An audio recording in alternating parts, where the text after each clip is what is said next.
Welcome, fellow anime addicts. Thanks for checking out the show. I don't have much to sell you today, no Japanese snack boxes or underwear subscription services. I just want to bring to your attention the AAAPodcast.com website. It's absolutely free, and not only the place to find this show, but our future episodes as well, so you'll know what shows to watch before listening. We also have a ton of past episodes, including a database of our past review scores, as well as links to the YouTube videos that contain them. If you want to get involved, we have a whole mailbag section for you to submit topics, questions, and ideas, as well as links to the absolutely free Discord where we hang out and have a grand old time. And finally, if you're so inclined, where you can support us with our Hobby Addicts, where we talk about all the movies, video games, and non-anime television shows we watch. The After Parties, where we hang out, talk about food, and go on weird rants. And finally, the Hentai episodes, which contain things that I can't talk about right now. All this and more can be found at the AAAPodcast.com website, so go check it out. Now, time for the show. 何よ、アニメアディクツアノニマスのライブブロードキャストやってるって言ってるでしょ。聞きなさいよね。You are listening to the Anime Addicts Anonymous Podcast. Make your anime addiction worse at AAAPodcast.com. And now, here are your anime addicts.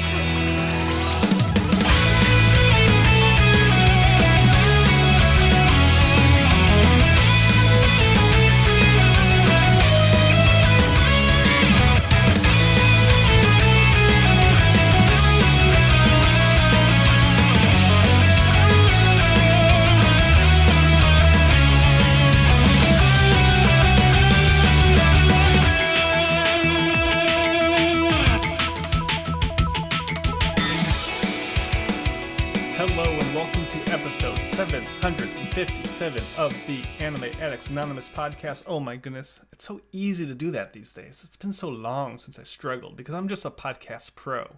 But I can't do this alone, as special as I am, and I am a very special boy.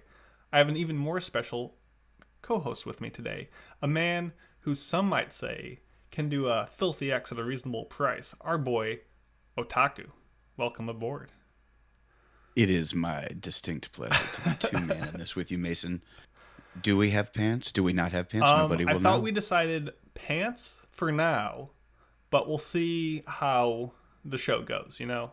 Because besides our lifelong mission to make your anime addiction worse, it's also to occasionally not wear pants. But it is quite chilly out. It is snowing in your neck of the woods, and it is icy up in here, so we're quite chilled. So the pants will stay on for now, much to Mitz's chagrin. But most importantly, you are listening right now. At least I hope you are. If not, hey, we're in your hair. We're over here. Yeah, we got a bunch of stuff to shill for you really quickly before we actually get to the main episode, which will be a little twist on last week's episode, as well as a review of Seventh Time Loop. But yeah, we got a Twitter, we got a TikTok, we got a Facebook. You've heard of all those. We have an Instagram, maybe. I don't know. I don't use it. But most importantly, we have a Discord, AAADiscord.com. You can also find that link at our website, AAAPodcast.com, which you can find all the other stuff, such as our merchandise and links to ways to support us, get some bonus content. We talked about some video games today. We talked about some books today. We talked about some nonsense. We talked about everything today. And if you want to listen to it, it's only a couple extra bucks, and hopefully it'll be a good time. If not, well, we recorded it, so someone better listen to it. But most importantly, you can also listen live every Sunday at 5 p.m. Eastern, either on Twitch or YouTube these days. And for those with a very discerning eye, I will let you know that the lag in the audio has been hopefully fixed on my end. So, all the more reason to come hang out with the good people in the chat, give your opinions on what we're saying, tell us why we're wrong in real time instead of screaming at your radio, phone. I don't know how people listen to podcasts. I just show up here and it kind of happens. But that's it for the opening. Otaku, anything to get off your chest before we get into the big news of the week? Not right now. Let's just get into the meat and potatoes. Oh, he's saving it. Brace yourself. 大ニュースです。It's time for big news of the week. My big news of the week is that One Punch Man Season 3 officially set to air in 2025, 10 years after Madhouse took a crack at Season 1, and 6 years after JC's staff took maybe a lesser crack in 2019. Let's just say they missed. There are a lot of cracks involved with that one, if you know what I mean. But how do we feel? One Punch Man coming back. Have you read the manga? Are you excited after season 2? What's your hopium levels at from 1 to 5? 5 being extremely hyped, can't get here soon enough. 1 is all-time lows. I'm about a 4. Okay. One Punch Man is one of the few animes that, even though I know I have access to the manga and can put myself into the content much deeper, that's one of those shows that I just am like, I'm going to let the anime medium be the way I consume that. And after season 2, I was very disappointed, but because I knew that there was probably eventually going to be a season 3 and probably quicker, I remain guardedly optimistic that they won't mess it up. So we'll have to see. What about you? I would say close to you, maybe between a 3 and a 4. I notoriously not a big fan of season 2, and I get that it gets a lot of flack because I think it is objectively bad in a lot of ways. But I think a lot of people came to it with the highs of season 1 fresh in their mind. And it wasn't so much that season 2 was bad. It was, but it was also bad after such an astoundingly good season 1. And a lot of that was production woes. You could point to a lot of different factors, but I think at the end of the day, one's writing, the mangaka, still is there. It's still at the nucleus and core of everything One Punch Man does. And because of that heart, that humor, I think that can be rekindled and, with some better production woes, will really shine. So I'm hopeful for season 3. I definitely will watch it, which is not something I would say to a lot of series that had such a abysmal second season. I would probably, if this was any other series, I probably would have just been like, nope, I'm good. I'm done. I've walked away from the series. But even after 6 years, even after disappointment, I'm still like, there's something to it. There's some magic sauce, and I will. Now, I'm not going to say I'm going to come in and just like, I don't know, forgive any misgivings, but I'm going to give it a shot, and I'm thinking it'll be better. You absolutely shouldn't forgive what they did to that beautiful franchise in season 2. But let's just hope that lessons were learned. Yeah. Let's hope that we come away as better men. It's what we all hope for. Exactly. It's a growing experience. But what do you have for your big news of the week? So my big news of the week is in reference to what I have dubbed the Animonopoly. So love them or hate them, Sony has announced their intention to purchase Kadokawa. Now, keep in mind, it already holds a small share. I believe it's like almost a 2% share. And they also have a 15% share in its From Software gaming company. So the Bloodborns, the Elden Rings. And reportedly, some employees over at Kadokawa cannot stand their president. So they're actually looking forward to the potential takeover by Sony.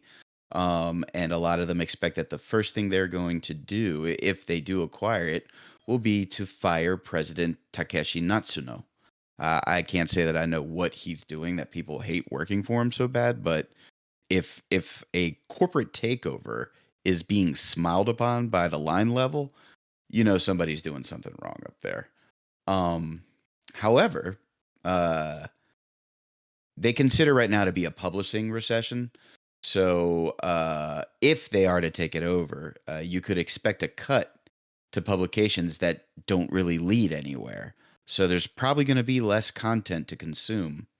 But despite this, they're still moving forward. Kadokawa is with their business partnership with Kakao Piccoma, the world's biggest manga app, by transaction volume in 2023. And they will be launching an ebook business to maximize the value of all their IPs. And it will be a digital manga magazine called Manga Bar, offering free daily manga updates in a special section on Piccoma, planned, edited, and produced by Kadokawa. And it will feature works of any genre, and it launches tomorrow. Now, why Kadokawa is important, if you guys don't follow studios, you're also talking about ReZero. Sword Art Online and a lot of other intellectual properties that Sony would now be in control of. So, Mason, what are your thoughts on the ever-growing monopoly of So, Sony? obviously not a huge fan of monopolies across the board, both the Me board either. game Competition and breeds creativity.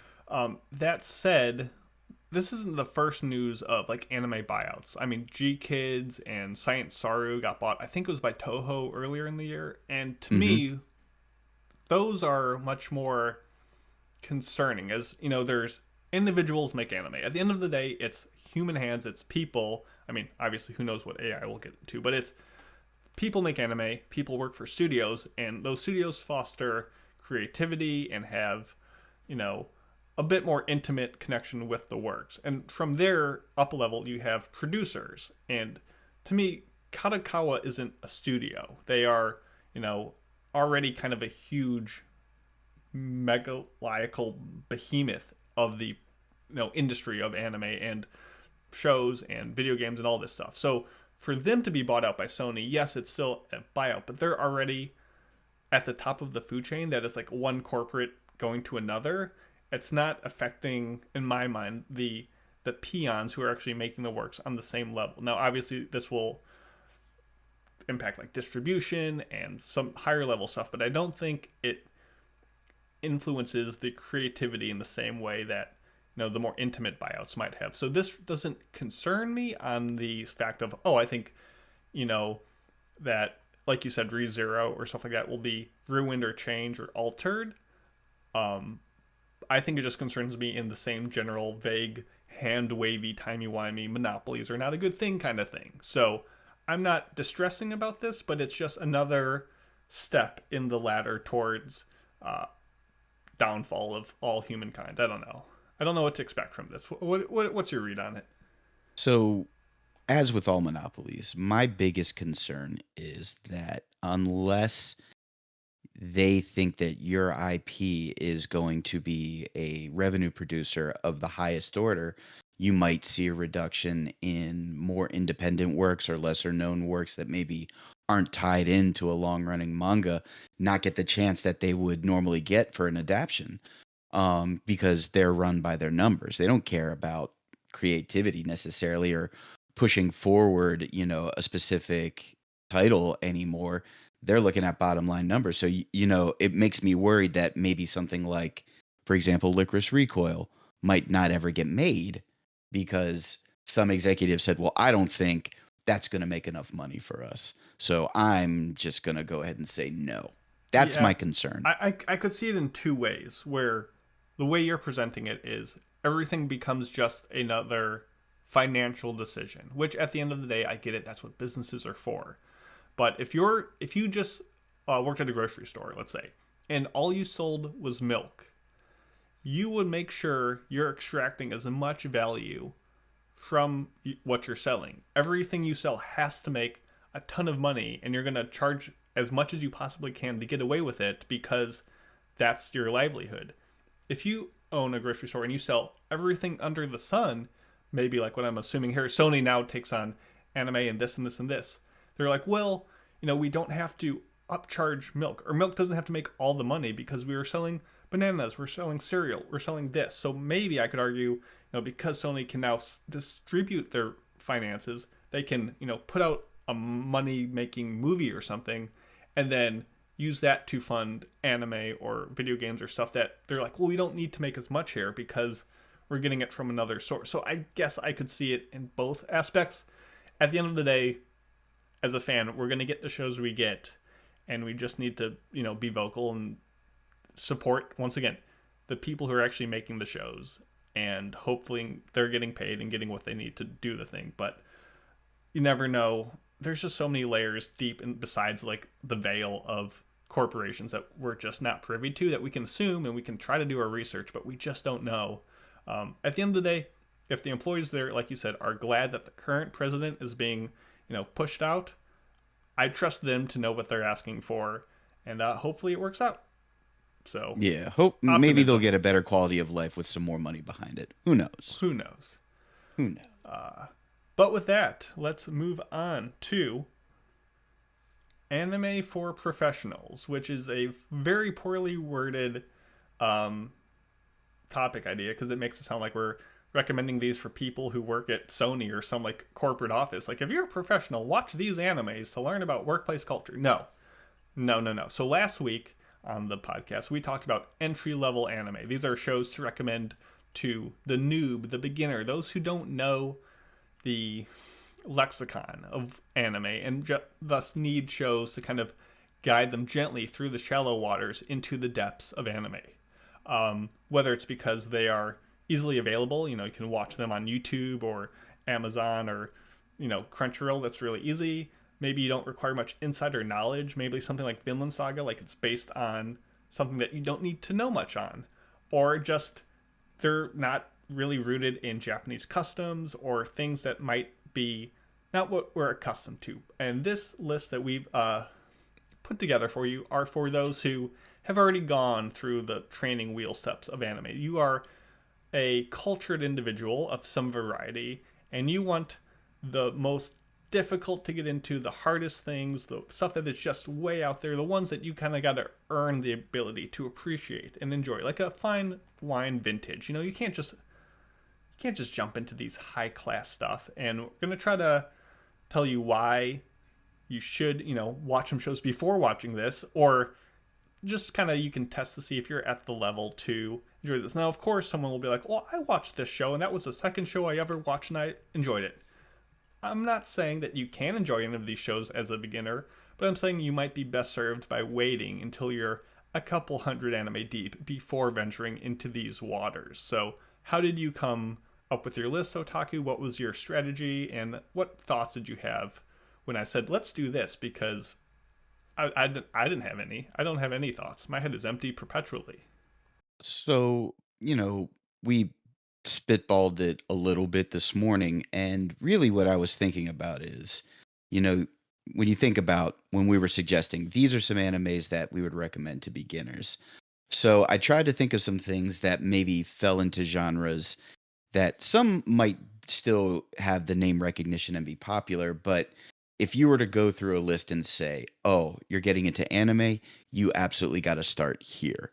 I was like, okay, so it's not going to be those anime. For a pro, you have to be willing to dip your toe into something a little deeper.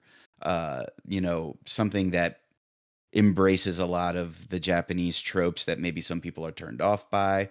And we'll get into that a little bit as we talk about our first pick, because we both agree on it for different reasons, I'm sure. But I just wanted to come up with a list that I thought, like, all right, you're committed to the medium. These are some things that you have to watch, but still aren't necessarily out there as people saying, oh, 100%, this is something you got to get into. So I kind of went with it with that in mind. Yeah, like we could have just listed the most abstract, weird, wild, like indie works from the 1970s that no one's ever heard of to just be the most hipster anime fan ever. This is a bit more all-encompassing, but I guess we should start with our first one, which we both agreed is a pretty good, I think, example of the show we're looking for on this list, and that is the Monogatari series. Whether it is the excessive and moderately fast dialogue full of Japanese heavy linguistic puns, the blazing fast screen transitions that give you whiplash, the heavy underage ecchi elements that are prevalent throughout the series, the references throughout to other anime or Japanese media, the nearly 100 episodes across different time periods and narrators told achronologically, and most of it is not even like on Crunchyroll legally, so like some of it you can find, but some of it you can't. Like the only thing about Monogatari that I would say is beginner friendly is that sometimes noobs are too dumb to ask the question where to start. Because even people who have been in the anime game for a while are like, do I watch Kizu Monogatari? Do I watch Bake Monogatari? Do I watch the stuff that's like chronologically first in the series? Do I watch this? And of course that list, because they're still making more, is always still changing and moving around. So it's such a shell game of everything that makes anime tough to get into is wrapped in this nice little bow, which is actually surprisingly popular. Like if you watch this, you have people to talk about it with, but I think this is a tough beginner anime. I would say it's incredibly tough just because of the toothbrush scene.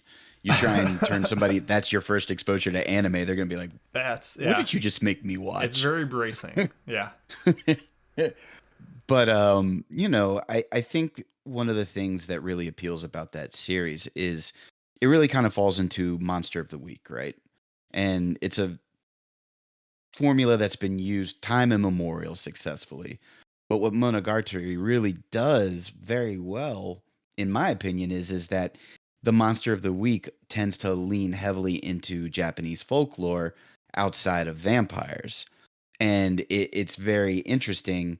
And like you said, the way that they do the flashing of the different like words and jokes and puns, I don't know about you, but when I went through Bakemonogatari the first time, I was pausing constantly, rewinding constantly, and I liked the challenge of going back and reading it and then trying to figure out like, okay, so what are they referencing? Why did they do it this way? And it actually made the show more interesting for me. But that's what also makes it pro level. You got to be willing to invest time and probably do some rewinding and rewatching. Yeah, this is a show best served by rewatching. And you brought up Monster of the Week. This isn't Monster of the Week. It's Monster of the Week, but to defeat the monster, it takes multiple episodes, and it's mostly talking, so it's boring to a lot of folks. And those monsters, they turn out to just be part of your harem. So, like, you have to wrap a lot of stuff into a big bite and digest it. And it doesn't go down smoothly for a lot of folks, especially those new to the game. So, you got to earn your stripes with Monogatari. Now, of course, people can begin with it, but I don't think that yields the best results. So, what do you got next on your list? All right, so for me, I chose one of my favorite. I consider it to be adventure romance, and that's Snow White with the red hair. It's from a well-established manga. You have a very strong female protagonist who knows what she wants. She's an herbalist. She gets roped in to kingdom politics, and of course the royalty where she ends up just can't help falling for her. It is a very sweet, very easy to digest anime with a very solid love story that doesn't at all feel creepy. There's no ecchi. It's just, hey, there's this really, really smart woman who is very passionate about being an herbalist. And oh, by the way, the head of this kingdom is absolutely in love with her.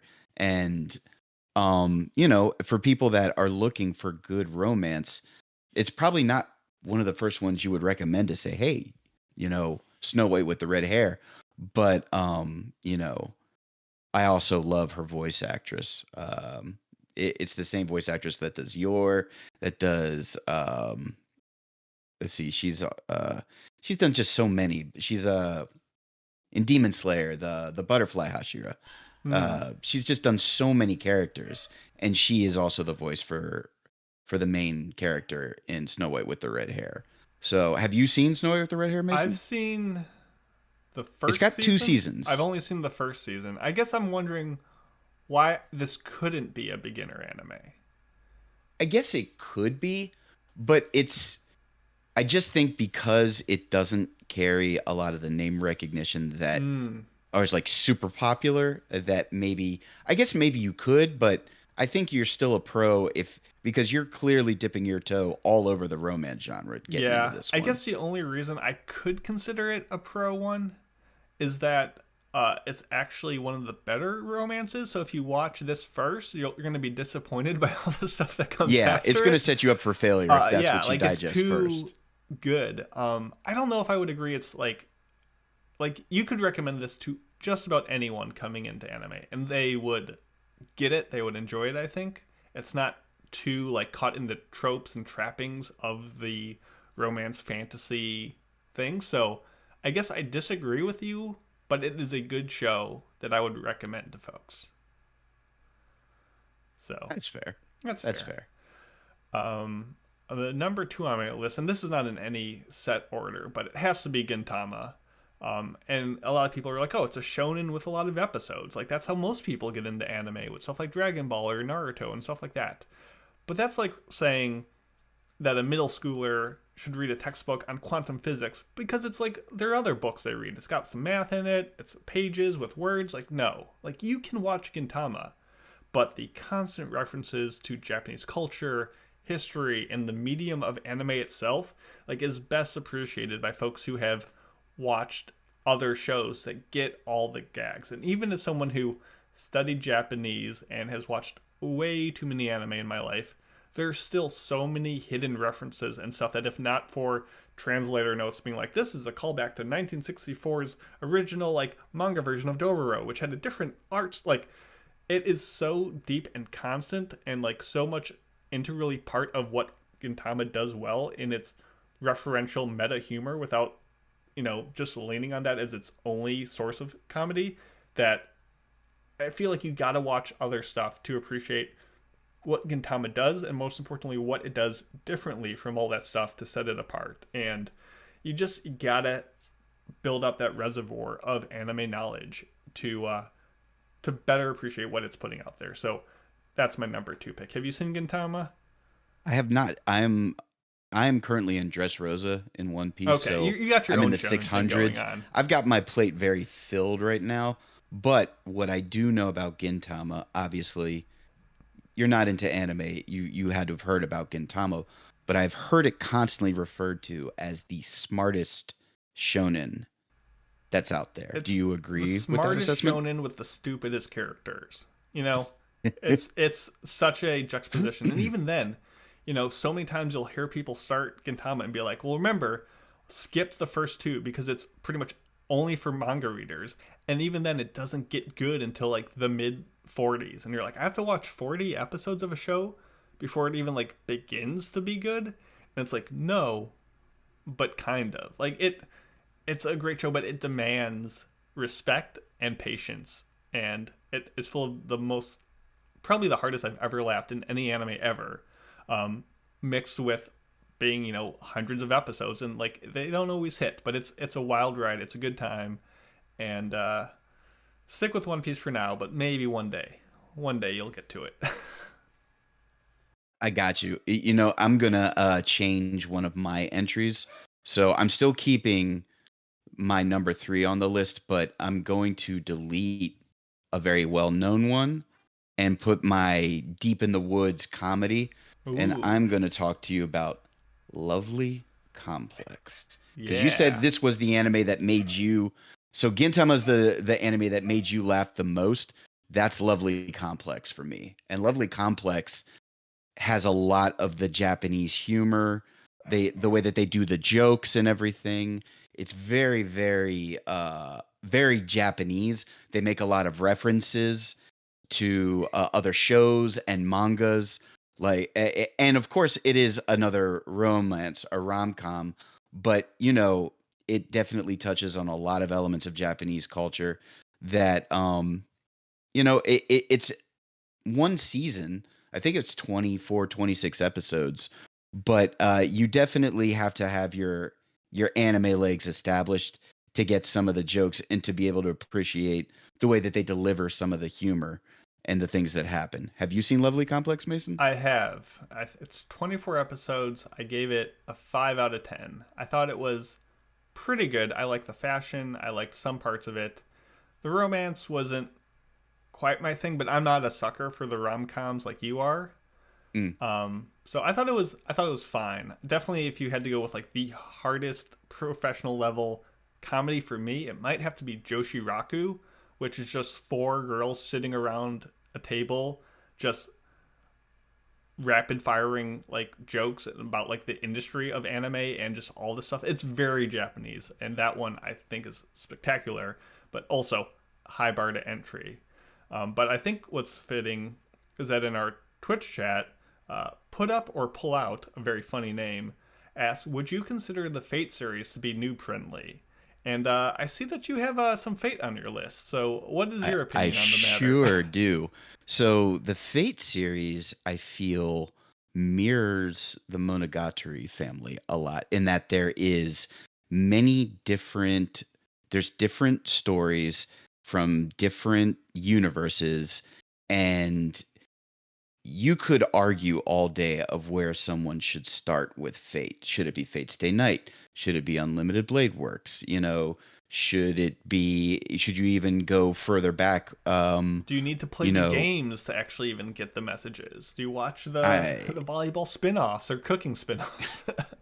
they have so much content. They even have what is it, Carnival, which is just a big gag joke about the franchise in general, but it's also hilarious if you're into the franchise. So I would say though, a very good place to start would be Fate Stay Night Unlimited Blade Works. Now, the reason why I put that as a pro level is that you're already putting yourself into the Fate world. So you're going to have a lot of historical figures that have been gender swapped. You have the whole servant master relationship, which, it's not in the creepy subservient way like you think it is. It's everybody's fighting in a Holy Grail sometimes war, it is. and sometimes it is, but not the main crux of it is they're trying to win the Holy Grail war. Unlimited Blade Works is the Rin route. So anybody who's Tosaka Rin, that's her route. And it's also animated beautifully. The fight scenes are top tier. But again, I think you have to be pro level because you know what you're getting into, in that all these historical figures are gender swapped, or why is King Arthur in Japan? There's a lot to it that I don't think on the initial would just grab anybody. But the Fate franchise as a whole, I still play Fate Grand Order. I've been playing it for 6 or 7 years now. I've watched every single Fate show that you could possibly imagine. But it is not for the faint of heart because, again, you're going in differentiated universes, different timelines. There's a lot that goes into it, so it's a big bite to take off. Yeah, I would agree. I think you could argue that maybe watching one Fate series might be like a mid-level one. Like, you don't need a ton of background to get into it. But to actually experience all of Fate, like, that requires a whole lot of strings to manage. It's not something you accidentally do casually. You don't just pull up Netflix and do all of Fate correctly. Like, it requires an investment and keeping track of a lot of things, and definitely difficult. Yeah, you got to go in with the intent of getting into Fate for sure. Nice. So what's next on your list? This was more of a goof, more of a funny little thing, but the Ghibli shorts, the little, 10-minute long videos that they only play exclusively at the Ghibli Museum in Japan. This is tough to get into because the only way to watch these is to fly to Japan, buy tickets to a museum or the theme park, and then go watch these shorts. Like, this is probably the hardest barrier of entry to get into because no one just watches these. These are just impossible to find. If you're like, oh, hey, you should watch some anime. Oh, great. How do I do it? Log on to Crunchyroll? Go to YouTube? No, you have to fly to a different country and hope that they're airing the one you want to watch. Like, that's a pretty high barrier to entry, and that's a goof. That's a gag. They're great little shorts, though. Full of like a caterpillar who poops and is entirely voiced by like a comedian. That's all I got. They're really good though. You should check them out. You should go to Japan. I actually have a plan. I will make it there one day. I think we're gonna do South Korea first, but Japan is on the list. I did a trip of South Korea, and then you just take a quick little plane ride over. Do like a week and a half South Korea, week and a half in Japan, you'll be perfect. But look at, even Otaku, a seasoned vet, hasn't even watched these. That's how pro level it is. That's saying something. That is pretty good. I realize I cut you off rudely. Did you have anything more you wanted to say about Lovely Complex? I know you brought it up, but no. I just feel like as far as anime rom-coms, I think just because of the different things that it takes in with Japanese culture, that's why I feel like it's pro level anime, because you do have to get references from other works to get a lot of the humor. So it's put you deep in the rom-com weeds, but it's well worth the watch. I'm trying to think, because like romantic comedies are a staple in the West, and that's kind of how we're approaching this thing. But I'm trying to think of like what would be the biggest rom-com barrier to entry, Like even stuff like Dress Up Darling, where it's a kind of tangentially related to cosplay, a very Japanese thing. Like that's not so unheard of, where you could go in with no knowledge and not like understand like why these characters like each other. So romance is kind of universal in the sense, but I'm going to think about it while you talk about your next one. No problem. So the next one on my list is an isekai that I know that a lot of people have heard of it but haven't watched it, and that's Gate, which I know for a fact is available on High Dive. But Gate is an isekai that definitely is unique with its modern take, where it's Japanese special defense forces and these multi-dimensional gates come out throughout the country, and the characters in the other universe, they definitely play into a lot of the Japanese anime tropes, especially pertaining to elves and girls with cat ears. It really takes in all the elements of anime and puts it in a nice big isekai ball for about 26 episodes.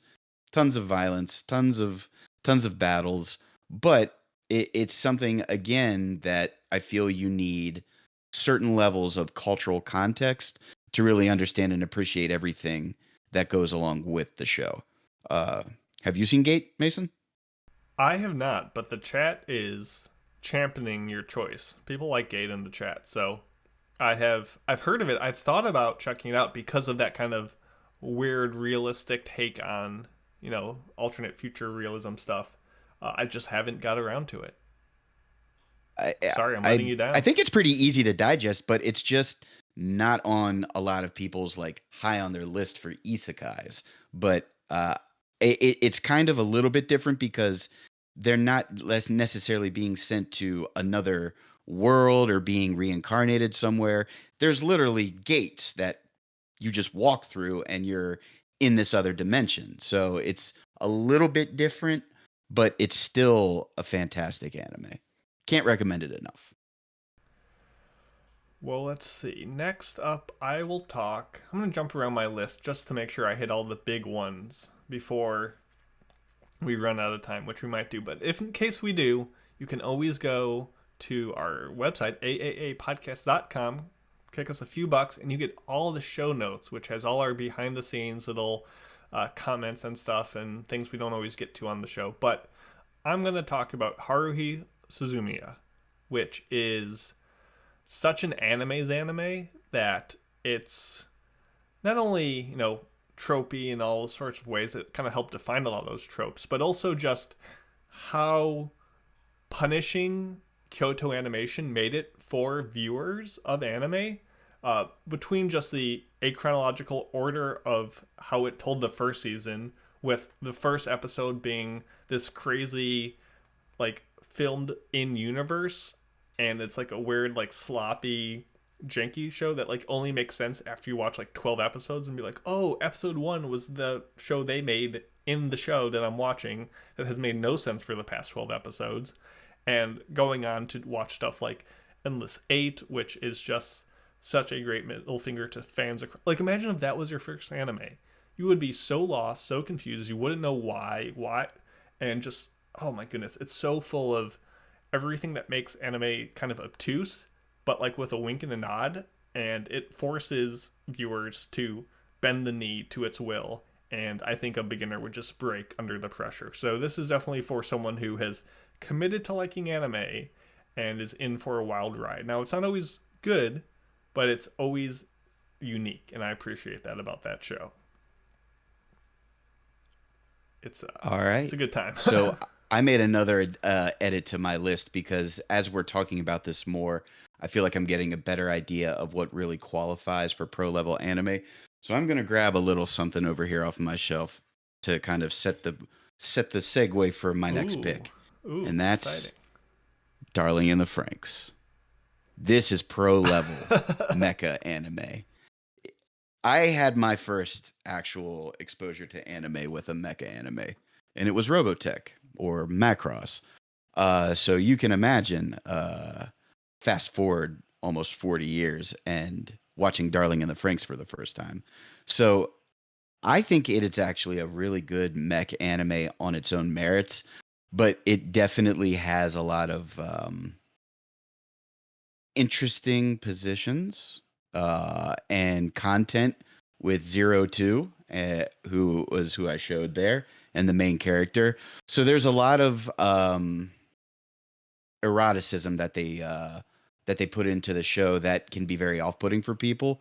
But if you like mech anime, and I think the story's actually not bad. Some people didn't like how it ended. I personally didn't have a problem with it. It's only one season, but again, it's not Gundam, it's not Robotech, it's not Evangelion, but it has arguably one of the most influential waifus that have come out of mech anime in the last 5 years, and I still don't think a lot of people have seen it.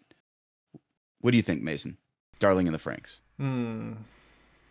It's tough because a beginner will watch this and be like, wait, what's going on? I don't understand. I don't get it.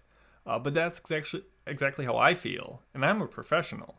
I'm literally a professional anime watcher. So I don't disagree. I think this is a tough first watch, especially with kind of where it goes. A lot of, obviously, it being sort of a trigger show, they always have a lot of homages to other works, and this would, this is best served by knowing the genre and the trappings and the tropes and all that kind of stuff.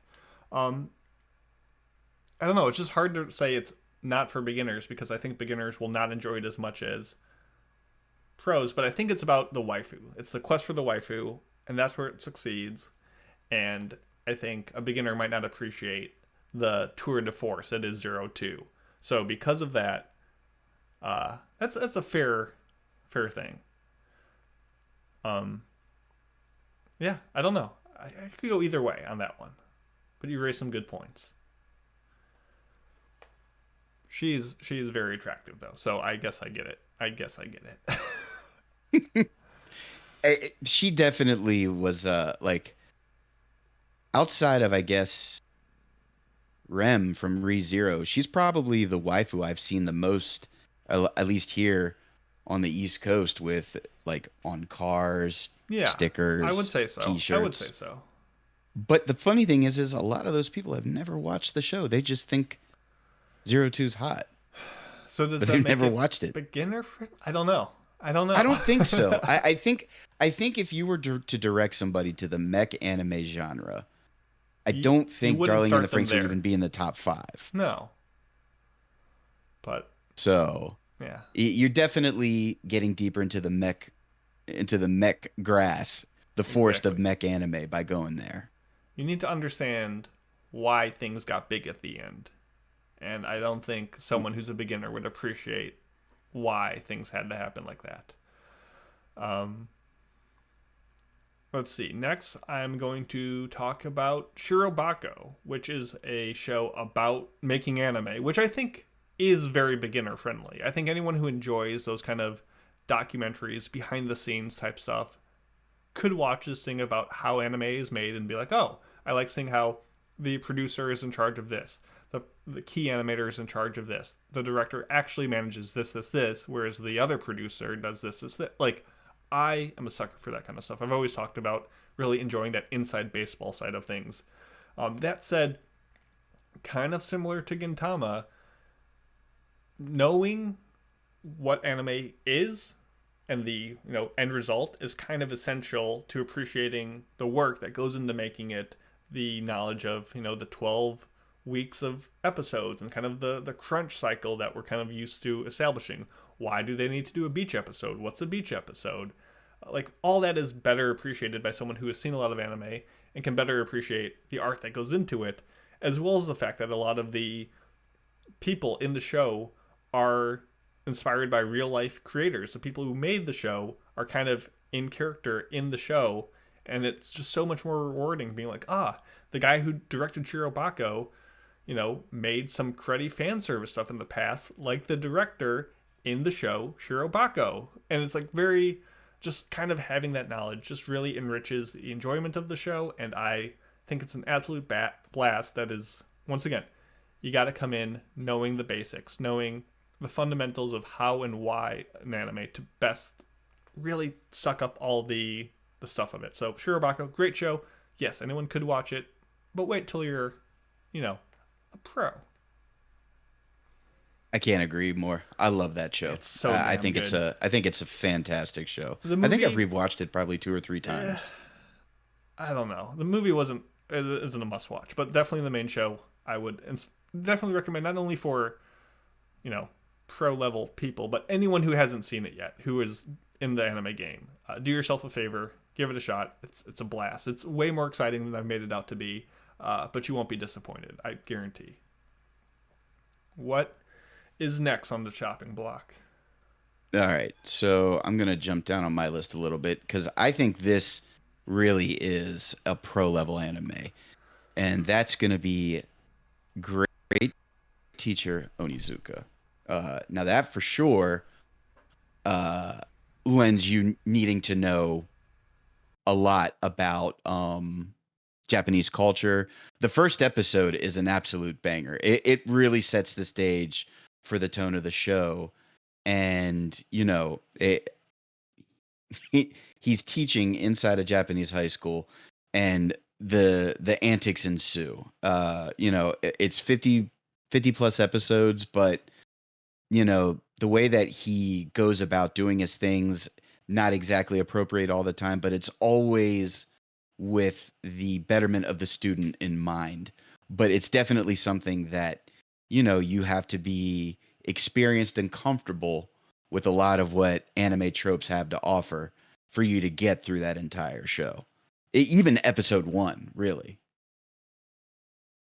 Yeah, I think some of the solutions and just the culture of how Onizuka talks to family members and the food they order and just the lifestyle outside of the classroom, and I guess to some degree even the classroom itself, kind of the very Japanese nature of like law and order and doing things the right way, and kind of how he breaks the mold, is best appreciated by someone who knows that Japanese culture and can appreciate it and have seen it done not that way in so much media there, that his very renegade, rebellious nature is not just wacky teacher, but like, no, this is a big departure from what we're used to, and that's part of what makes his characterization and his methods so unorthodox and intriguing and work in that method. So I would definitely agree with that. Unless you like Crestas, unless you like cars not getting damaged all the time, that might be. Well, we know one person that really loves the Cresta. Oh, my Cresta.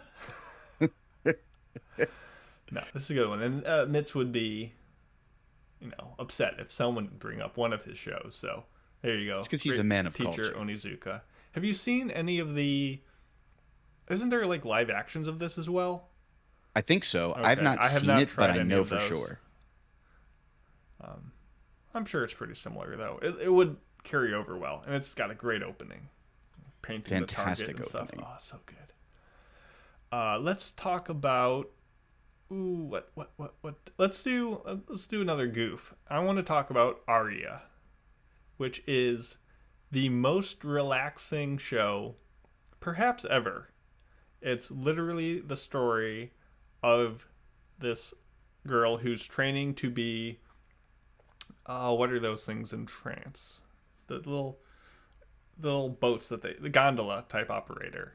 Yeah, it's like at this futuristic city, but they have waterways throughout the city, and she's just training to be a gondola operator, someone to take people out on tours, show them the city, be a guide, and just be calming and friendly. And this show is just, imagine if you were a piece of toast and someone just put a warm piece of butter on you and it just slowly melted into you. That's what watching the show feels like. It's soothing to the point of sleep-inducing, some might say boring, debatable. This is only a pro-level show, and that nobody starts here. No beginner comes to Aria broken enough to deserve it. Like, you need to be in the trenches of anime. You need to see the gnarliest, worst, most disgusting, disturbing shows to be like, you know what? I need something nice for a change. only someone tormented with the depths deserve the solace that Arya offers. And this is 50 plus episodes of movies and episodes of nothing happening. This is just anyone who watches this who's a beginner would be like, I'm bored. Like, it's nice, but I'm bored. No, it takes someone damaged and wounded to need to be healed. And that's why Arya is a pro level anime. And it's not bad. It's pretty cool. I have not seen it, so I'll have to give that one a shot, because I do love a nice, calming, easy... Because a lot of people say the same thing about Laid Back Camp, which I couldn't disagree with more, that it's like some people find it boring or relaxing to a point of sleep-inducing. For me, it's my comfort show. Between the Laid Back Camp is comforting and relaxing, but you still learn stuff, and there's still... You do. It's very educational. And like, Arya is just even more just like floating in the abyss. It's unbelievably... I mean, it's done by the master. It's the same guy who did Tamayura and some other shows. Like, he's known as the master of this kind of Iyashikei show. So, Arya is next level nothingness. And it's got a weird, stupid looking cat in it. So, there you go. But I would put Laid Back Camp as a more interesting show and Arya as a more soothing show for your soul. Anyway, what's next? All right. So, I added a 90s favorite of mine. This is aging myself a little bit, but I don't care, because I feel a pro anime watcher should indulge in The Slayers with Lena Inverse and Gallery. It's, I want to say 3 seasons and a couple of movies, but it is fantasy at its finest, and it is 90s anime to its core. You've got the animation style, the colors, the jokes, definitely elements of ecchi for sure, which is why I would put it as pro level, because if you're going to direct somebody to fantasy anime, you're going to start them with like Record of Lodoss War. You're not going to steer them to Slayers. Yeah. But Slayers is definitely putting a foot deeper into the fantasy genre, but it's so funny. It's so well done. And I feel like it has a very special place in my Gen X heart.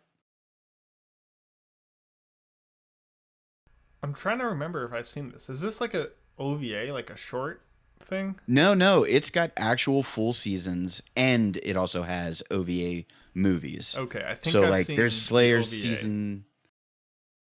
It definitely started with a season 1, like a 20 something episodes. So I want to say there's 3 seasons total, and a couple of movies and OVAs. But Gallery is just the biggest, dumbest knight you've ever met. And it's one of the jokes that they constantly go back to, is just how dumb Gallery is. But you still have to have certain appreciations for anime as a whole to appreciate the humor that's used frequently in that show. But it's still, in my eyes, top tier fantasy comedy. I don't know what show I'm thinking of. It's not Runes Explorer, because I've seen that, but I don't think I've seen Slayers. But I maybe I have. I don't know. All those 90s fantasy-esque things kind of blend together. Now, let's be nice. Have you seen They're Those all Who Hunt special. Elves? Because Mitch would Yes. ask you if you have seen that. Is that Of that course pro I've seen level? Those Who Hunt Elves. That's definitely pro level. That's yeah. Yeah, that's bad. Don't watch that, people.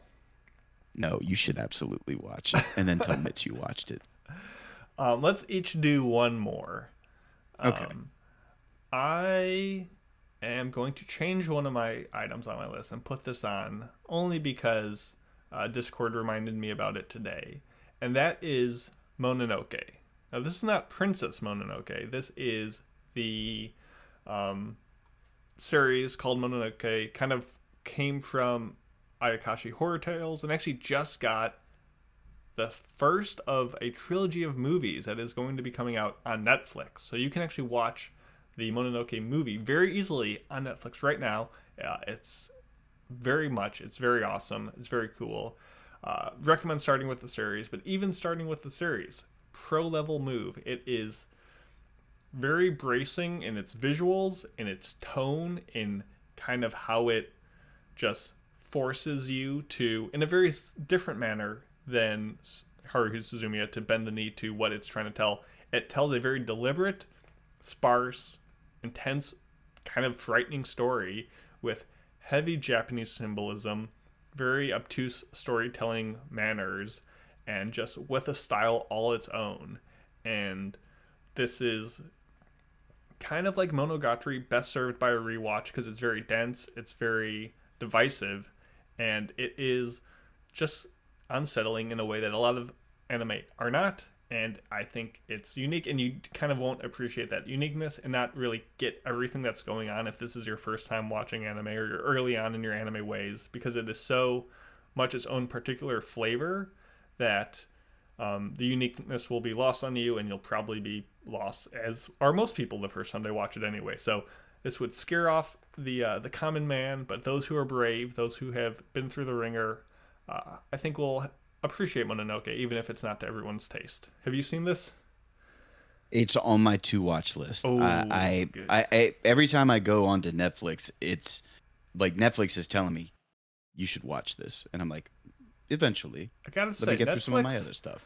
has been getting some good anime between this, Don to Don, or there's just so Blue Box much and good Ranma. stuff to Netflix. It's delivering. I can't disagree. They've been really doing very well this season for me. All right, so the last one I'm going to talk about is probably one that a lot of people actually have never heard of, but it was one of my first exposures to the isekai genre back in the early 2000s, and it's called El Hazard, The Magnificent World.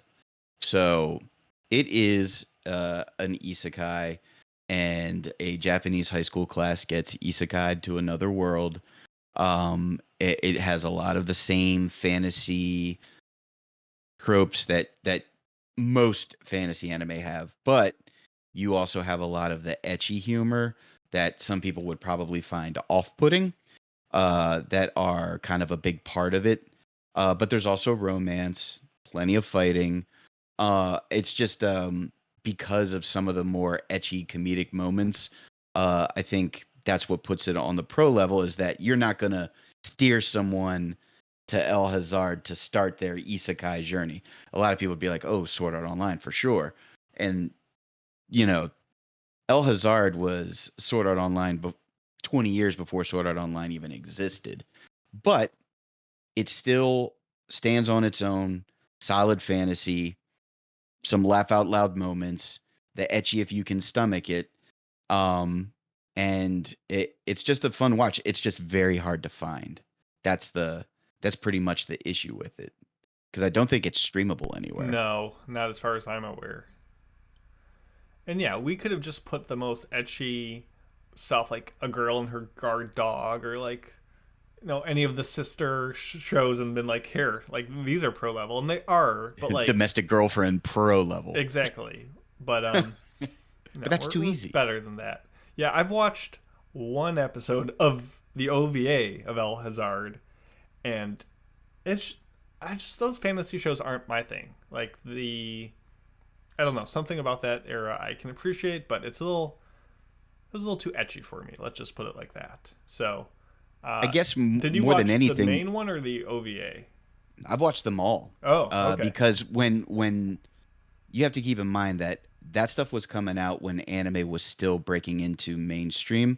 So these were available at like Blockbuster Video or our Hollywood Video. Like, that's how you consume them. Or if you went to, that was just when anime specialty shops started popping up where you could buy bootleg Dragon Ball Z movies or bootleg Dragon Ball Z episodes that hadn't come over to the States yet. And that was some of the first stuff that, that over here actually translated into English dub for us to consume. So it was more this is really all there was. So it's new and I'm going to check it out. But I ended up enjoying it. I don't know. I'm a sucker for a good fantasy. I'm a sucker for comedy. So you combine the two, you pretty much have me hook, line, and sinker. Yeah, Chad is talking about the Garden of Sinners, which also I would put very similar Gohan Trunks fan as Fate in a lot of ways. Another UFO table work, but this is like spread across like 7 or 8 like anime films, all like told in different ways with different lengths, with different main characters that are all like interwoven in a really abstract way. Like this one was similar to Fate, where you can watch it and be like, what's going on? But also watch all of them and also be like, what's going on? So it's just a constant cluster of powers and trap. It's a wacky series. Very, very hard to get into, and you got to commit to it. And I've seen them all, and I still don't know what's happening with it. So that's a tricky series for sure. If I'm not mistaken, the author of Fate wrote Garden of Sinners. Because the main character is definitely a playable character in Fate Grand Order. I think so. I don't 100% know, but I'm almost positive. I'm almost 100% positive. I'm not gonna like stick my neck out for it, but if it was like true or false, I'm like probably 80% sure you're right. So yeah, that probably makes sense. Okay, well with that, we will take a quick break because we got a review coming up, but we got some mailbags and stuff to keep you occupied along the way. But first, we have an in-show trivia question for you. You want to read it for the folks? Absolutely. So, in 7th time loop, what is the problem with the medicine that Riche prepares for the Prince of Coriolis? I don't know. I didn't make the question. I know. But you'll find out, listeners, in a bit. Stay tuned.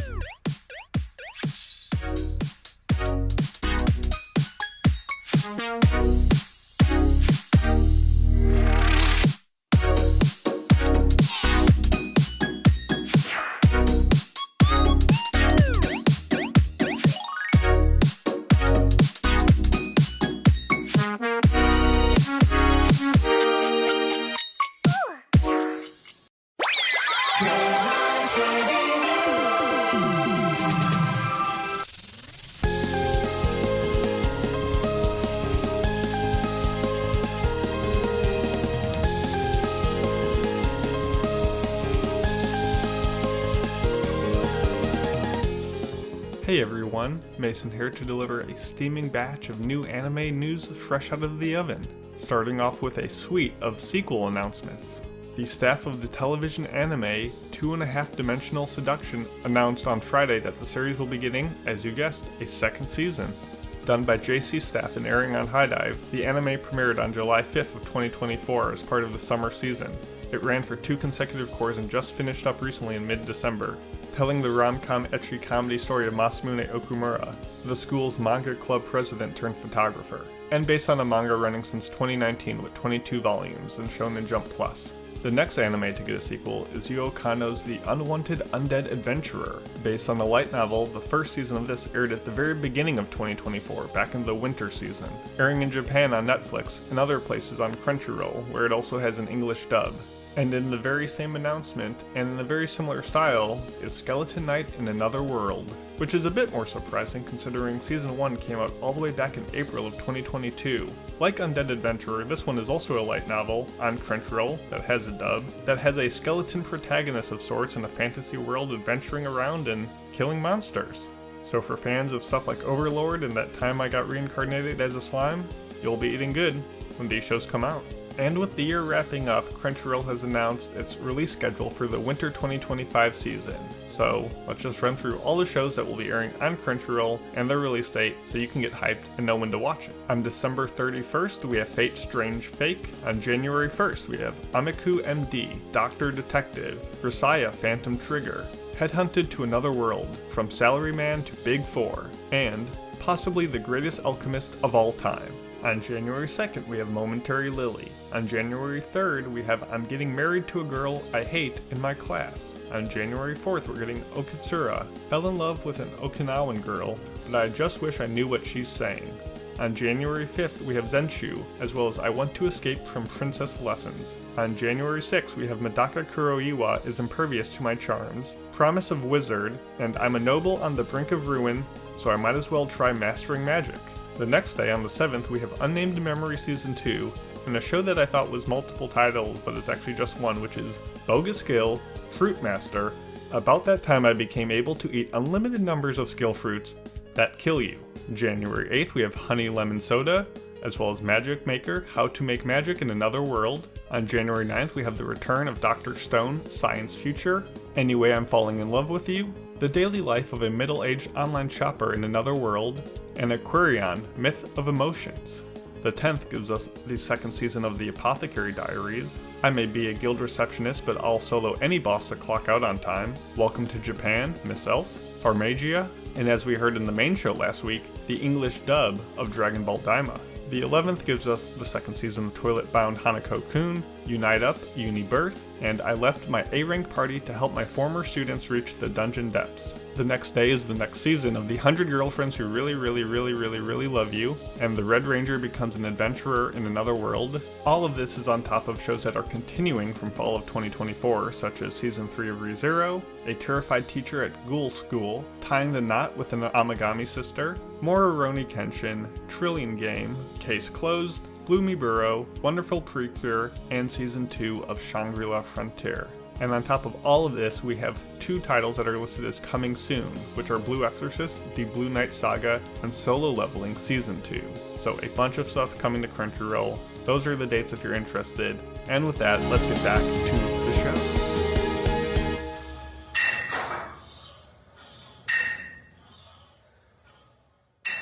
So you're at the gym, feeling great, and looking great too, I might add. That is until your favorite podcast ends. Now, without your headphones, you're suddenly lost in the wilds of Meatland. Don't get lost in the wilds of Meatland.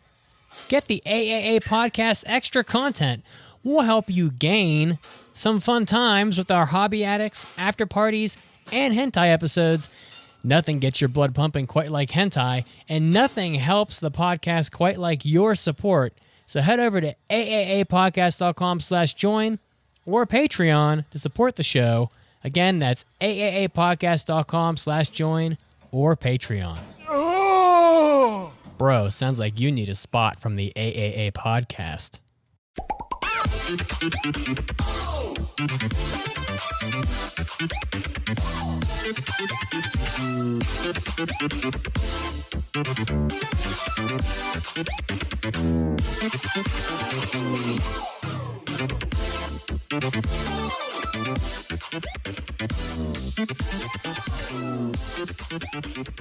It's just so hard to not listen to all the music because it's so funky that Mitz puts together. But we're back. We're here talking to you. And when we left you, we had a trivia question. In 7th Time Loop, what is the problem with the medicine that Riche prepares for the Prince of Coriolis? The answer is that it has a revolting flavor. Tastes nasty. Tastes real gross. And that's it. It works pretty well, though, so I guess it's not too big of a deal.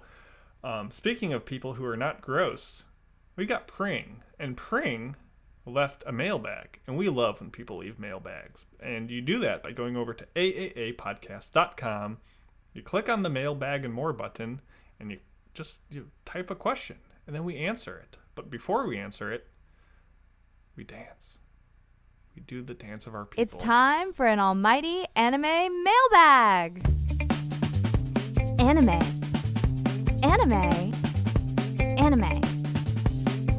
Mailbag. Only the people who watch on Twitch and or YouTube know how bad that dancing was. You're welcome. It was phenomenal. God tier even. There was movement, I'll give it that. Anyway, Pring writes, Yo, it's Pring. This question is specifically for Mason, but of course, Otaku is going to give his thoughts as well. What are your top 3 critically best anime? And what are your top 3 emotional/personal favorite anime ever? Also, you missed out on Birdie Wing Season 2. Well, buddy, I played the video game, and that was all the Birdie Wing I ever needed. And more. Okay. Critically, the best anime, aka the anime I think that are, like, if you look at their technicals, would be up there for the best anime of all time. Obviously, I think these are all really fantastic shows in their own right, personally as well. But they are Akira, Legend of the Galactic Heroes, and Showa Genroku Rakugo Shinju, which, despite the big problem at the very end of it that Caroline talked about a couple weeks back, It's a very fantastic show for a lot of reasons, and all I could speak to for decades about why they're technically phenomenal. Let's go through your list, Otaku, of your critical highlights. All right, so for me, I've probably said this anime title 700 times since I joined the podcast, but Record of Lodoss War. It was kind of my baptism into fantasy anime, and I couldn't have picked a better show to do it. I could talk all day about how amazing the story is, the characters, the dynamic between, Parn and Deedlit. It's just a god tier fantasy show that everybody should watch. And there's a reason why it is one of the standard pillars of the magic fantasy genre. You see the stuff like Freyrin, and this is like the source. This is the opus of all of that series in a lot of ways. And it does have a sequel series called Chronicles of the Heroic Knight, and the opening to Chronicles of the Heroic Knight still to this day gives me goosebumps. It's probably one of the best OPs I've ever seen or heard. So, Lodoss War, absolutely. Sword Art Online, Season 1 specifically. I feel like a lot of people get turned off the further it progresses in the story. I've stuck with it for the whole ride, and I'm not going anywhere. But Season 1 was special. I know a lot of people who got into anime, and Sword Art Online was their first step into the genre, into the medium. So I can't say enough good things about it. I know that some people think it has problematic elements, but for me, as far as the story, the characters, obviously Kirito and Asuna, I can't recommend that enough. And for a critical acclaim, I think it did so much for the isekai genre, whether people are glad about it or not, because now we have 75 isekais per season. That's okay. And then last but not least, my initial anime movie that I saw as a child, Nausicaa of the Valley of the Wind. That is the best Ghibli movie I've ever seen.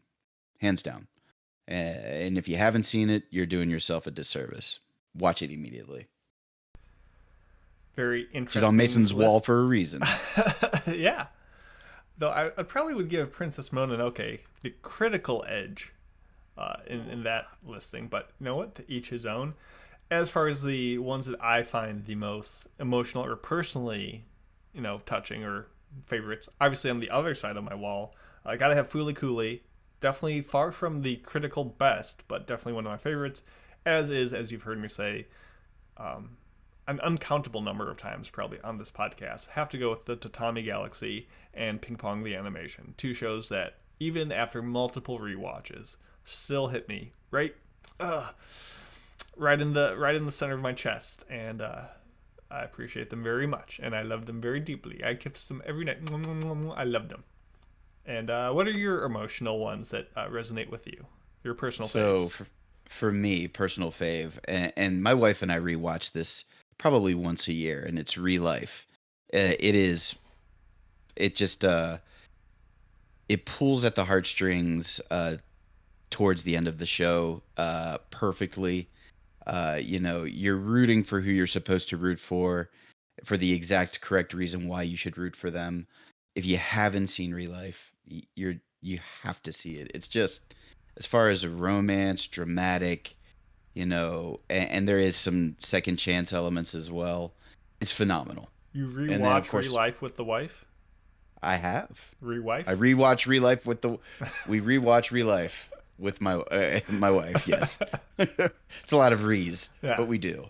And then next is Horimiya. For obvious reasons, it is a very emotional show. It touches on a lot of themes, the difficulties of being in school, trying to manage life, supporting your parents while they work and you take care of younger siblings. A lot of people can relate to that, feelings of inadequacy, maybe not being too good enough, first love. It touches on so many important themes of life throughout it, and it's just perfect anime for me, between the animation, the music, the characters, and the story. And I was so glad when they did the side stories, the second I guess you could call it a second season, but it's not really. It's the second entry, but like you should watch it intermixed with the first season, so it's not right. Yeah. Someone's got to give you a viewing order to really. That's some pro level watching stuff. That's pro level watching. Okay. And then last but not least, we get it. More rom-coms. Wotakoi. Love is hard for an otaku. I can attest. Oh my Love goodness. is hard. Called but out. Once you find the right person, it's not. But that show also, if you're into nerdy stuff, finding a partner that matches your energy, it hits it's a comfort anime in the romance genre, and it just it really speaks to the importance of finding somebody that shares your interests, how important that is to your dynamic and your chemistry. So it's definitely a very important anime for me. Excellent. Well, I realized I forgot to switch the mailbag header thing on our thing, but thank you, Pring, for the question. Thank you, Otaku, for reminding us to watch more rom-coms. And let's get into our review of Seventh Time Loop. The villainess enjoys a carefree life married to her worst enemy. And if you couldn't tell by that title, we got a light novel on our hands, folks. This is a spring 2024 show, the last of the spring shows for review. We're a little late in getting to it, but here we are. We're reviewing it because you guys, our listeners, passed it even after Caroline failed it on episode 712. I did not go back to listen to why she failed it, but such is such. Now you can watch it over on Crunchyroll. It's done by Studio Kai / Hornets, and yeah, it's tells the story of Riche Irmgard White's. There's some like consonants in there. I'm not gonna even try. Insert long German name. Yes, who is the daughter of a duke who has been killed. Oh no, sad. She's actually been killed a couple times already, 6 perchance, by the same person every time, and she gets rewound in her life to 5 years earlier, where she sets out on another course to learn a different skill, trade, task, job, whatever, and every lifespan she's lived, she keeps on being killed by the hands of the same person, the evil Arnold Hine, the prince of a rival kingdom who just wages war and always finds a way to stab her in some way with a sword. And so she's gone through this rodeo a couple times, and in this 7th time, hence 7th time loop, she decides, you know what, I'm just going to take life easy. I'm not going to stress. I know what's going to happen. I'm just going to relax for a bit. I've been pushing myself really hard. So she goes to kick her feet up and just relax. And it turns out that in this loop, Arnold finds her and is just absolutely smitten with her and decides to marry her. Hence the title, where she is married to the person who has killed her in all her previous lives. So I think that's a rough synopsis of what's going on. What were your initial expectations, Otaku, coming into this show? So I like reincarnation, time loop shows. So I pretty much expected more of the same Groundhog effect. Probably, she's using what she's learned in previous lives to try to better her position in life going forward. We've seen the reincarnation redo show a million times, but I always enjoy them. So I was just really on board for more of the same. What about you? Yeah, it's got villainous in the title, and if you've seen one villainous show, you kind of have a good sense of what you're getting into it. Now, of course, as with a lot of villainous shows, the main character is actually not really a villainous. It's just kind of the main character, but such is life, and I don't know. I kind of came in with neutral expectations. We've seen a couple of these not quite villainous shows, but stuff like I'm Saving 80,000 Gold or other shows, and they're just not really my thing. So, if you're coming to this review for, a review of someone who likes these kind of shows, don't listen to my opinion. But, I'll give it the benefit of the doubt, came in with clear expectations, and we'll see what came of that. But spoiler free, would you recommend that people watch 7th Time Loop? Yes, I would. I know it's not going to break any critical acclaim records. It's not going to be on anyone's top 100 or even, anytime soon. But if you like a redemption story in a way, if you like a strong female protagonist who's always the smartest person in the room, then yeah, this will definitely tick those boxes for you. Because I think one criticism of anime in general is that it is lacking on strong female protagonists, and Riche is that to her core. And she absolutely uses everything she's learned in her previous lives to her advantage. So I didn't think it was hard to get through. It wasn't, a record setter, but I found it to be enjoyable. My wife enjoyed it too. We watched it all the way to the end as it aired. So, what about you, Mason? Would you recommend this? If you moderately enjoy villainous shows, I would recommend it. I think it's one of the better ones. If you have never seen a villainous show, I think it's also not a bad recommendation to get a sense of that style. But if neither of those apply to you, I probably wouldn't recommend it. Yes, it is very watchable. It's not like hard to get through. It's just kind of dull in my eyes. If you want the Groundhog ReZero, or Groundhog Day, I should say, ReZero-esque, where event happens, it goes poorly, but she gets a second crack at it right away, it's really not quite like that. She kind of has 5 years to build up to this kind of endgame event, which we don't get to in the season. And it's more of an excuse for her to just be this Mary Sue jack of all trades, where she just is very overpowered because she's had all these lived experiences and always has the right tool in her toolkit for whatever problem arises. So it's not like we've seen her get trapped before and now this is her second chance and knows how to avoid the trap. She just knows perpetually how to do everything, and it kind of feels like a end of a power trip thing where she just not is like a meanie or anything. She just, any incident that will come up, we know she's going to get out of it because of course she has. So it's just a literal underwhelming in a lot of ways, but it's not bad. I just wasn't really engaged with it, and I'll talk about why later, but personally I would not recommend it unless you, like I said, already enjoy these villainous shows. So with that, here's your final warning before we get into spoilers. Spoilers are coming. Oh my god! Yeah, so you've been warned. We'll talk about what happens, but I think we can avoid most of the discussion of spoilers with this show. Starting off, I would say I think this show's beginning is its strongest point. The first episode kind of has this whole fall from grace scene where we speed through all her past loops to get to the here and now, and I loved it. It was quick, it was snappy, you got a sense of how she progressed, kind of her attitude through it, and she's very likable. She's a really great character. She's very positive, she's very smart, she's very inquisitive and follows up on that. And a lesser show would have dragged on the point for far too long. And this show was really well paced at the beginning and kind of presents us this fully complete human ready to go for the audience to kind of go along with. And it makes you think about how, if I was reborn and had to recycle the last 5 years, like all the weight training I did or all of this progress I made, that would kind of stink. You kind of lose that and have to re-earn it.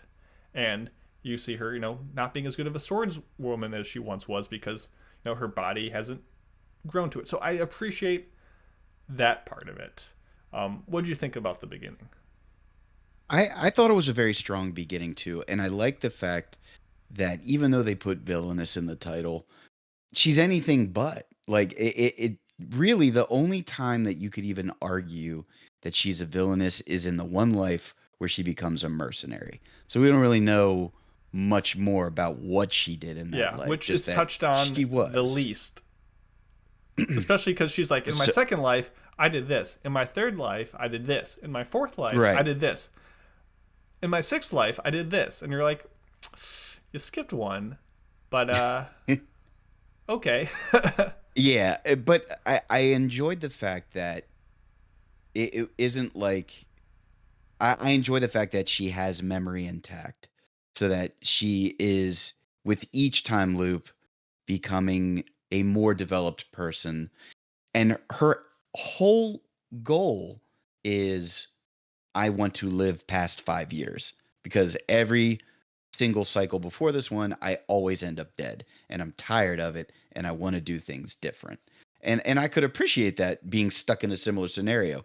The one thing that drives me nuts about this show from that beginning is that it never tells us the why. Like, is she a deity? Is she does she have a special power? Like, why is she the one getting to relive this life? It never really, all you see is the time gears click and she's back to the life, and it's just how things are. You just need to accept that that's how it is and not get any sort of conclusion. Now, we'll see what happens if she lives past this, if we get any insight to that. But it's one of those, don't ask the question, just know this is the way things are, and just embrace it. Yeah. But I thought it was a strong start. Yeah, strong start. It set it up very well. Yeah, and I guess to continue the positives, I do think the overall messaging of this show, which is, find a partner that supports your interests, supports your energy, find the happiness for you, find the happiness in your pursuits, and other happiness will follow. Don't, follow happiness because it's what your parents think or what your social class demands of you. Like, that's all really good stuff. Down with the wealthy few, make a better life for the masses, be good to people, your subjects, your kins, your relationships. Like, that's all good stuff. I can't disagree with any of that.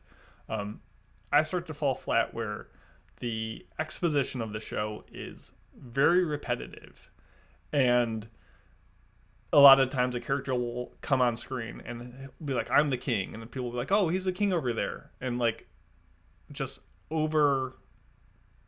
go through this thing. And the whole conceit is you have to really buy into this relationship between Riche and Arnold, and it's a little tricky to, in every single episode, have Riche fall more and more for him, while also reminding you every single episode, oh, but he's the guy who killed me. Remember, he kills me in the past, and he's going to kill me again. So I can't believe I'm falling for him. Oh my God, his eyes are so pretty. But remember, he killed me that one time, and then that other time, and then every time. So like, I'm so conflicted. Like, it was, for that being kind of the core nucleus of why this life is different than the last, I can't say I really believed it. I didn't feel the love, I get where you're coming from, because I would say the first half of the show was on a good, it was just progressing through the story. You were presented with various scenarios. She's meeting the people that she knew she would eventually come across, like the merchant, and she knows about the pandemic that's coming down the line. But after that, it just becomes like, and on this episode, Arnold makes Riche swoon with another chin grab. Yeah. And she's like, oh, I'm so flustered because he touched my face. She did just become a melting blob of romance by the end. She did. And it kind of, but like, I get it. Like, she's a strong female character. She don't need no man. And she's allowed that swooning romance to be the female archetype who falls for the pretty man. And that's fine too. You're allowed to be both. Her swooning for him doesn't take away from how strong of a character she is and personality. But it also kind of feels cheap. And really, he serves Arnold to just be like, I hate everyone in the world, but you, Riche, you're so quirky and not like the other girls that I'm just smitten for you. Like, he's supposed to be the audience stand-in who just falls for her completely for real no reason, because she jumped out a window. Like, every character is always remarking, you're so interesting, you're so amusing, you're so engaging, you're so amazing. That, like, that's how they trick you, the audience, into thinking that she is those things, when she's really not. It's all, like, the show, I feel like I see beyond the veil. I see beyond the illusion. We're supposed to think that things are dangerous or suspenseful. Like, she gets kidnapped one episode. Oh my goodness. That's scary. That's, oh no. But then the next episode, she's like, actually, I knew it the whole time, and I broke out, and the problem solved. Like, that suspense is never really truly there because she knows everything. And a lot of the it eliminates the stakes. Yeah, every single time. Because a lot of the bad characters are just these beautiful men that come up to her and make a dangerous claim like, I'm gonna destroy my older brother so I can take the crown. I'm going to set off this black powder explosion to carry out my nature. I'm going to make some dangerous claim. And she's like, no, you're wrong. You're nice. You like your brother. You're not going to destroy the thing. And they're like, you're right. You're right. You see right through me. Girl, you're so amazing and beautiful. You've changed me. The issue is solved. And I get that. But I guess, I don't know. It just felt like the dialogue that they got to the endpoints there were just kind of unremarkable. They were very stiff. They were very plain. And it just wasn't, I don't know, engaging. I guess I just didn't really like the writing. I think this probably falls into the trap that a lot of light novel adaptions fall into. And I think just like Aaliyah hides her feelings in Russian, because I've read the light novels, I feel that there is something lost trying to take X volumes of a book and cram it into a 12-episode anime. And we're missing something big because, like you said, at the end of the day, it's just because she's got all this life experience now. Even though she's supposed to be 16, she's actually 45 because of all the lives she's lived. And she jumped out of a building 3 stories down barefoot. And clearly that makes you want to propose marriage to her instantly. But my one big, I guess, gripe with it is it all felt a little too easy. Especially with the last guy, I'm going to blow up the entire kingdom with my black powder. And it felt very anticlimactic. As much as I love the character and I did enjoy the show, that part of it definitely felt very rushed and very anticlimactic. Yes, and even like in universe, because they have this whole system where he's like, I'm going to blow up the town at like 6:00. And she runs out there at like 5:30 and sees the guy. It's like, okay, he's the guy who's going to blow up the thing. I'm going to sit around for 25 minutes until the younger brother gives me the thumbs up that everything is good. And then I'm just going to go talk to him and be like, hey, you're not that bad. He'll be like, oh yeah, watch me. And then 5 minutes goes by in that like 2-sentence conversation. Like the show felt like time stretched out oddly. Watching it and like it wouldn't take 25 minutes to like find him. I mean, maybe it's a big house. It doesn't matter.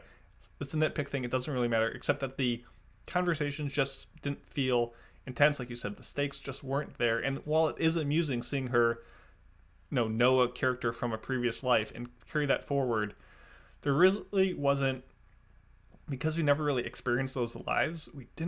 I don't know. I just felt like I was missing something almost all the time. Not in a lack of understanding way, just in a lack of feeling stakes or feeling her ambitions or feeling lost. Like I don't know. I was just every dialogue scene was just like dumb.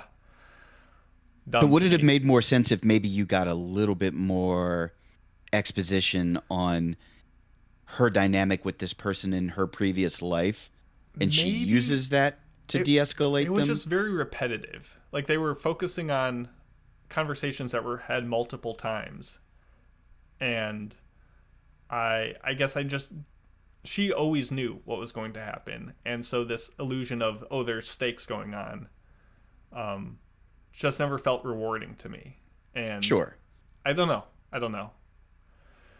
Like, I don't know. I wrote down some of the dialogue that just like was groan worthy, where, for example, she's talking to her fiance, Prince Arnold, and she's remarking how pretty his eyes are. She wants to make a ring in the same color and just kind of admiring them. And he's like, my eyes are the same as my father's.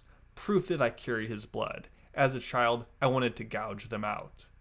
And internally, she's like, there's a deep hostility between him and his dad that seems boundless.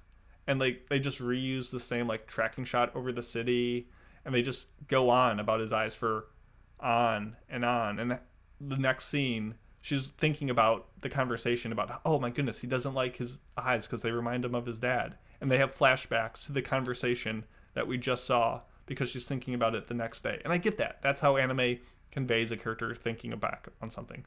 But it seemed to happen all the time and just stretch these episodes out to feel very long. And I think the core of the show is there, and I think as a light novel it would work a lot better. But I think something about the anime transition lost some of maybe what makes her so compelling, what makes the stakes actually there, and makes maybe some of the relationships between them a little more believable. And I feel like everything was just a little bit wonky. And as much as I like, her fashion, and some of the voice acting, like there was also scenes where it felt weird. Like, unironically, when I started this season, episode 1 is like this big battle off in the courtyard, and I thought I was watching like a fan dub or something, where you hear these like clanking of swords and people going like, I know what you're talking about. Yeah. Like, it did not put its best foot forward at the beginning, and it was fine looking overall. Like, it wasn't, an ugly looking show. I think it looked better than a lot of other villainous shows. No, it was drawn very well for the most part. Characters are like overall likable, engaging, like they're smart, they're all like developed at their craft, but just something about it felt not fake to me, but just, I don't even know how to describe the show. It was just so lacking, just like my review of it. I think for the most part, what this show suffers from is the first 4.5 to 5 episodes do a really good job, at least in my mind, of building Riché's character, the type of person she is, how she uses her previous experiences to impact the way she's living her life now. But then the latter half, everything seems more drawn out, and like you said, because of the way things go, you just know, like, this is going to work out, just because it is. That there's going to be no real suspense, no real stakes, and that probably takes away from the viewing experience for a lot of people. Yeah, I don't know. I don't know what it was missing. Like, if you were like, okay, Mason, you get to redo the show, like, what would you change?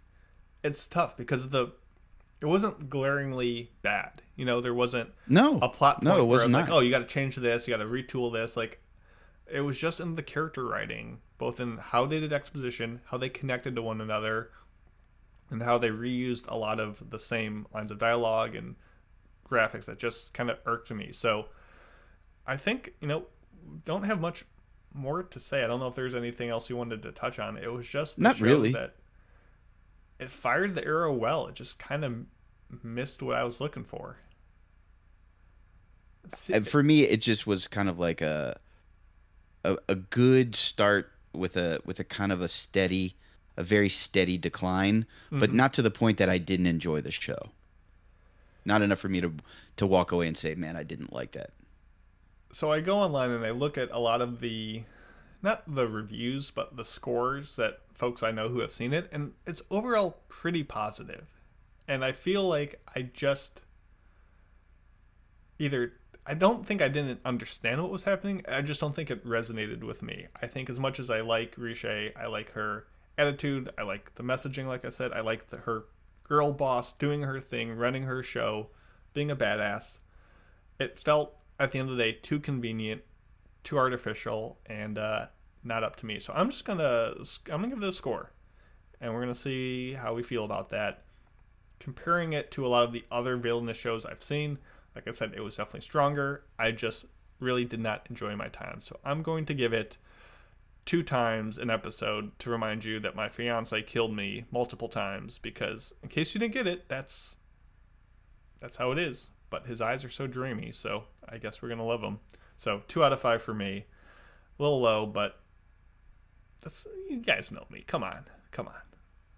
What do you think? And any other thoughts you have as well? Yeah, just overall, I felt there wasn't quite enough the way that there wasn't enough romance the way they set it up for me. It bothered me that we didn't get any real explanation as to why this looping is occurring.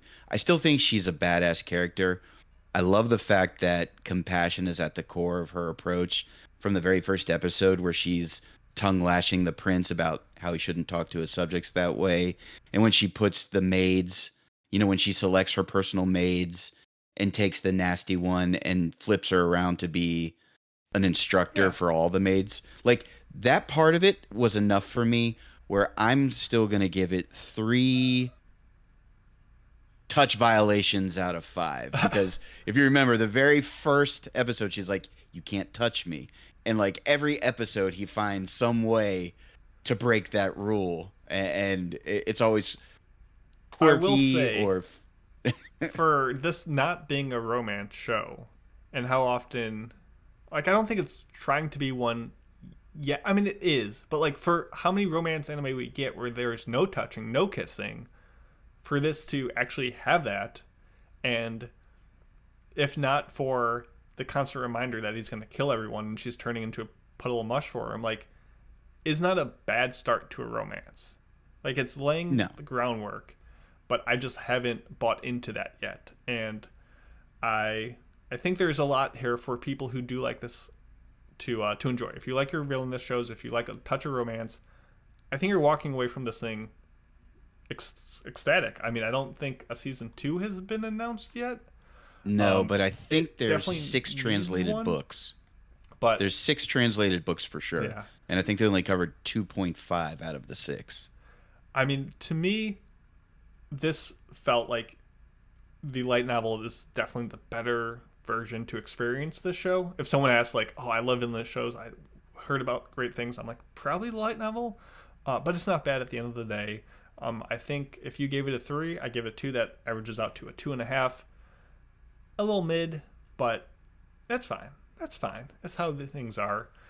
It was perfectly fine. It was. Just like this episode of the podcast. Woo! We did it. We got to the end. Hopefully, I don't know. This was such a hard show to review. It was. I struggled so much because I don't know. Anyway, thank you so much for listening. As always, check us out at AAAPodcast.com. You can find links to the Discord and all our other socials. Leave mailbags. Leave reviews if you really want to be nice or mean, but you don't have to do that. Subscribe to the bonus content. Spend just a couple $1 and you get so much more content that is of questionable quality, but it's a fun time usually. And next week, full crew. Not just a 2-man operation, and we will be reviewing Rising Impact. So prepare yourself for some golf. So I think that will do it. Any closing thoughts before we leave the good people to go watch all the anime we just told them not to watch unless they're a pro? No, definitely. We always appreciate everybody tuning in and listening. Yeah. Get that extra content. You get to hear Mason talk about goalie pads and me talk about cop car chases. Yeah. All kinds of great content. Pretty intense. Anyway, check us out. But thank you for joining us. Deuces.